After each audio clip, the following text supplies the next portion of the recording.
안녕하십니까. 우위, 우파, 보수를 응원하는 깡패 시사입니다. 북한 김정은과 미국 트럼프 대통령의 도발, 화해, 대화, 다시 도발. 한반도를 둘러싼 끝날 듯 끝나지 않는 악순환의 결말은 어떻게 될까요? 여러분이 생각하시는 미국 트럼프 대통령의 정치적 목숨을 건 행보의 끝은 새로운 시작인가요? 아니면 불행인가요? 북한 김정은이 자신이 정한 연말 시한을 앞두고 백두산행을 하면서 중대 결단을 예고했고, 미국 트럼프 대통령은 필요하다면 북한 문제와 관련해 무력을 사용할 수 있다고 말하면서 비핵화 협상 국면에서 북한에게 무력 사용 가능성까지 언급하며 한반도 정세가 걷잡을 수 없이 흔들리고 있습니다. 그런데 진짜 문제는 지금부터 시작입니다. 미국 트럼프 대통령이 북한에게 군사력을 사용할 수 있다고 언급하면서 북한의 선 제재 완화나 미국의 상응 조치를 원하는 요구에 거부 의사를 밝힌 것으로 풀이될 수 있고, 미국은 김정은이 보란듯이 베일에 쌓여있는 신형 무기를 발사해 2명을 제거한 것으로 알려졌습니다. 12월 4일 해외 언론 매체의 보도 사실을 인용하면 미국은 신형 미사일을 이용해 극단주의 이슬람 무장단체 지도자급 2명을 미군의 무인 공격기로 공격하여 제거했다고 하는데요.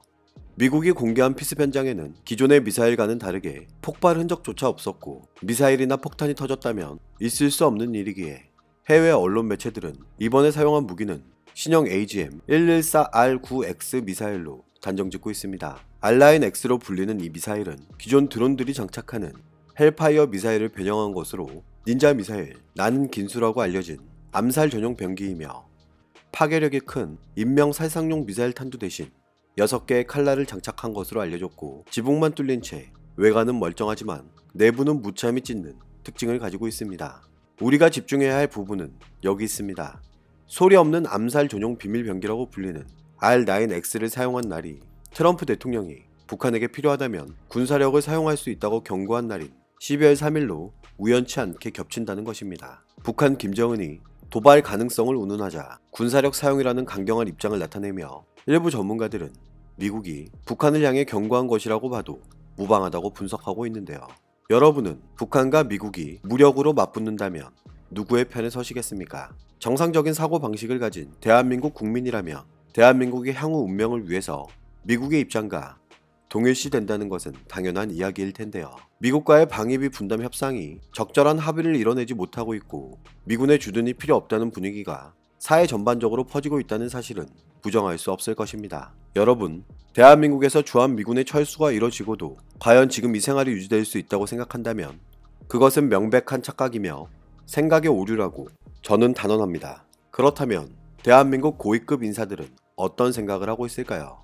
12월 4일 문정인 통일외교안보특보는 국립외교원 외교안보연구소가 개최한 국제회의에서 의미심장한 발언을 하게 되는데요. 만약 북한의 비핵화가 이뤄지지 않은 상태에서 주한미군이 철수한다면 중국이 한국에 해구산을 제공하고, 그 상태로 북한과 협상을 하는 방안을 중국 측 참석자에게 질문했고, 이것은 대한민국 안보특보가 주한미군 철수를 가정하면서 중국에 우리 안보를 맡기면 어떻겠느냐고 물어본 것입니다. 이것은 쉽게 넘길 문제가 아닙니다. 중국은 대표적인 공산주의 국가로서 대한민국보다 북한과 직접적인 연계를 맺고 있고, 북한의 심리적 의지 국가에게 대한민국 안보의 운명을 걸겠다는 발언을 우리는 어떻게 평가해야 하는 것일까요? 과연 대통령 안보특보가 이런 발언을 서슴지 않고 어떻게 할 수 있을지, 혹시 대한민국 대통령의 의견을 대변한 것은 아닐지 의문이 발생하는데요. 일부 사람들은 대한민국의 핵무장을 이야기하지만 사실상 이것은 불가능에 가까운 이야기라는 사실은 인지하지 못하는 것일까요? 대한민국의 기술력으로 핵무력을 완성할 수 없다고 부정하는 것은 아닙니다. 하지만 실제 핵무기를 개발, 보유하려고 하면 동북아시아가 아닌 전 세계에서 고립이 될 것이라는 것과, 그것은 대한민국이 제2의 북한이 된다는 것과 무엇이 다르다는 이야기일까요? 대한민국에서 주한미군 철수를 이야기하며 핵무력 완성을 주장한다면 그것이야말로 종북 좌파가 아니면 무엇이란 말입니까? 미국 트럼프 대통령이 군사력을 언급하며 비밀 무기를 사용한 사실이 알려지면서 북한도 숨기지 않고 강경 대응을 예고하고 있습니다. 12월 4일 북한군 서열 2위이자 인민군 총참모장인 박정천의 담화 내용에는 무력에는 무력으로 맞대응하겠다며 경고성 발언을 하고 있는데요.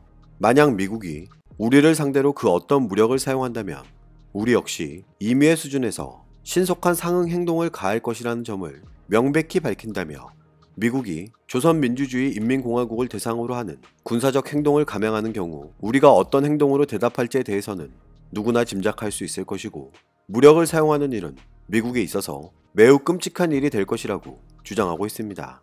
나는 미국 대통령이 12월 3일 영국에서 진행된 나토 순회자 회의 기간 우리에 대한 재미없는 발언을 하였다는 데 대해 전해 들었고 우리 무력의 최고사령관인 김정은도 이 소식을 매우 불쾌하게 접했다고 경고하는데요. 지금 이 시각도 미북 관계는 정전 상태에 있으며 그 어떤 우발적인 사건에 의해서도 순간에 전면적인 무력 충돌로 넘어가게 되어 있기에 최근 미국 군대는 우리 국가를 겨냥한 심상치 않은 군사적 움직임들을 보이고 있고 우리는 이러한 군사적 행동이 조선민주주의 인민공화국에 안전에 주는 영향들에 대하여 분석하고 대처할 수 있는 준비를 하고 있기에 나는 이처럼 위험한 군사적 대치 상황 속에서 그나마 조미 사이에 물리적 격돌을 저지시키는 유일한 담보로 되고 있는 것이 미북 순회들 사이의 친분 관계라고 생각하지만 이번에 미국 대통령이 우리 국가를 염두에 두고 전제부를 달기는 했지만 무력 사용도 할 수 있다는 발언에 대하여 매우 실망했다고 전했습니다. 이러한 위세와 허세적인 발언은 자칫 상대방의 심기를 크게 다치게 할 수 있고 한 가지만 명백히 말해두자면 자국이 보유한 무력을 사용하는 것은 미국만이 가지는 특권이 아니라고 선을 넘어 직간접적으로 위협하고 있습니다. 북한이 미국의 말 한마디에 이렇게 반응하면서 동일한 위치에 서려고 한다는 것과 할 수 있다는 것 자체가 아이러니한 상황이 아닐 수 없는데요. 북한 최선희와 김성 북한 대사까지 미국에게 경고하고 있는 답답한 상황이 연출되고 있습니다.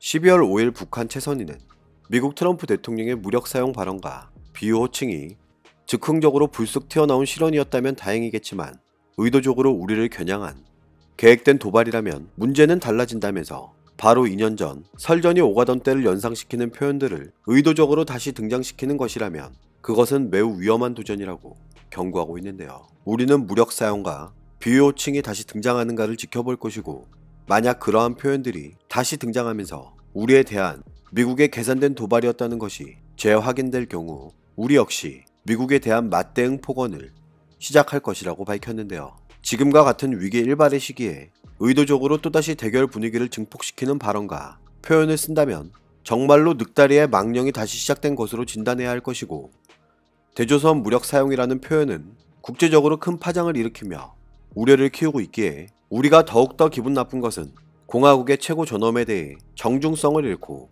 감히 비유법을 망탕 쓴 것이라고 지적하고 있습니다.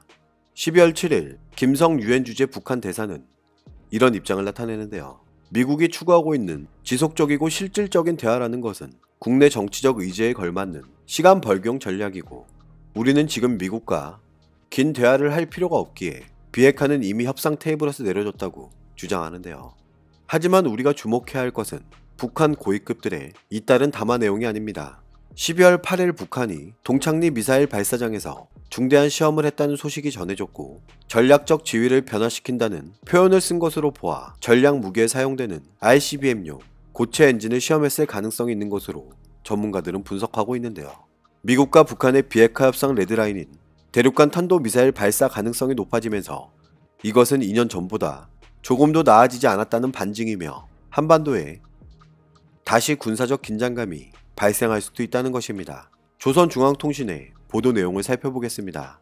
2019년 12월 7일 오후 서해 위성 발사장에서는 대단히 중대한 시험이 진행되었고 국방과학원은 중대한 의의를 가지는 이번 시험의 성공적 결과를 조선노동당 중앙위원회에 보고하였으며 이번에 진행한 중대한 시험의 결과는 머지않아 조선민주주의 인민공화국의 전략적 지위를 또 한 번 변화시키는 데서 중요한 작용을 하게 될 것이라고 주장합니다.